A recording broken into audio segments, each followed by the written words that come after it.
Right now, in federal court, Elon Musk is fighting to kill a law, not a tax law, not a regulation about his rockets or his cars. A law specifically designed to stop artificial intelligence from discriminating against people based on their race, their gender, their religion, their age, their national origin, people who don't speak English as a first language, people with disabilities. Colorado passed that law in 2024.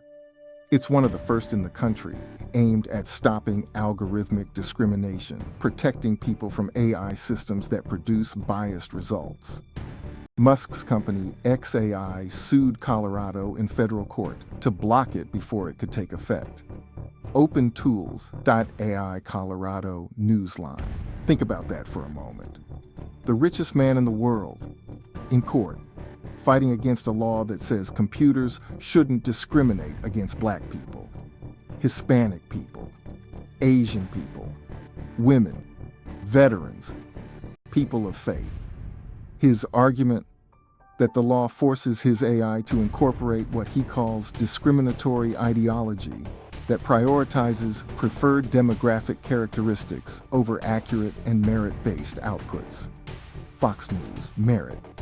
That word does a lot of work for Elon Musk. We'll come back to it. Because here's what merit looks like at his own company. The U.S. Equal Employment Opportunity Commission sued Tesla in 2023, alleging that Black employees at the Fremont, California factory routinely endured racial abuse, pervasive stereotyping, and slurs, including variations of the N-word, monkey, and boy. The EEOC said these slurs were used openly in high-traffic areas and worker hubs. U.S. Equal Employment Opportunity Commission. Black employees regularly found graffiti on desks, equipment, bathroom stalls, and elevators. Nooses, swastikas, threats, and the N-word written on new vehicles rolling off the production line. U.S. Equal Employment Opportunity Commission. Tesla separately settled a lawsuit with a Black female worker who said a manager sometimes greeted employees by saying, "Welcome to the plantation," or "Welcome to the slave house." CNN. California's Civil Rights Department filed its own lawsuit after a 3-year investigation, alleging racial harassment, discrimination, and retaliation across Tesla's California facilities. Leverage, that's federal charges, state charges, settlements, years of it. And Musk wants us to trust his AI to decide who's qualified. Now, let's talk about what he says publicly. In 2023, when newspapers dropped the comic strip Dilbert after its creator called Black Americans a hate group and said white people should get the hell away from Black people, Musk offered no criticism of those comments. Instead, he said the media was racist against whites and Asians and asked about the backlash. What exactly are they complaining about? Yahoo News. He later deleted that. But the direction was clear. Then, November 2023, a post on X claimed Jewish communities were pushing dialectical hatred against white people. Musk replied, "You have said the actual truth. Time." The White House called it unacceptable and said it repeated the hideous lie behind the most fatal act of anti-Semitism in American history, just 1 month after the deadliest day for the Jewish people since the Holocaust. CNN, a hate crimes expert, said Musk had amplified neo-Nazi type Jew hatred of the kind invoked by the convicted Tree of Life massacre killer. CNBC. Musk's defense was that he's actually the one fighting racism, that the ADL, the civil rights organization, is the real anti-white aggressor. That's a movement with a very specific history, and it isn't so. By late 2025 and into 2026, Musk was posting that whites are a rapidly dying minority and accusing opponents of advocating white genocide, language extremism researchers flagged as standard white nationalist talking points. Factually, and his AI chatbot picked it up. In May 2025, Grok began responding to completely unrelated questions with claims about white genocide in South Africa.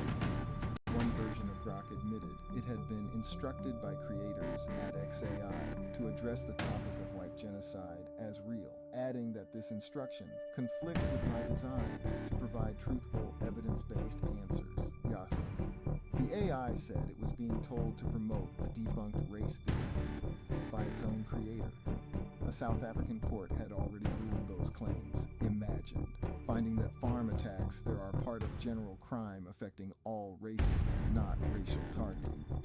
International Business Times, and then there's who he lets back into his platform. Musk announced he would reinstate the account of Nick Fuentes, a white supremacist and Holocaust-denying commentator on X. Fuentes had been banned repeatedly. Musk's reasoning: he can't claim to defend free speech and permanently ban someone who hasn't violated the law. Latin Times, Social Media Today, journalists who tracked his private jet though, still banned. So here's where we land.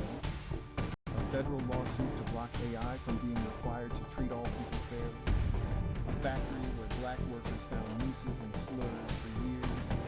Public defense of a cartoonist who called black Americans a hate group, endorsing an anti-Semitic conspiracy theory on his own platform, posting white genocide rhetoric. An AI chatbot his company apparently programmed to treat a debunked race theory as fact, and a red carpet back on his platform for one of the most prominent white nationalists in America. Each one of these, someone will explain away. He's a free speech absolutist. He's provocative. He's just asking questions. But ask yourself, what do all these things have in common? Who benefits from AI that isn't required to treat people equally? Who benefits from calling civil rights organizations the real racists? Who gets the platform and who gets the ban?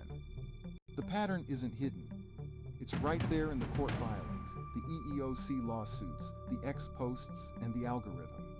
And Elon Musk is fighting in your court system with your laws to keep it that way.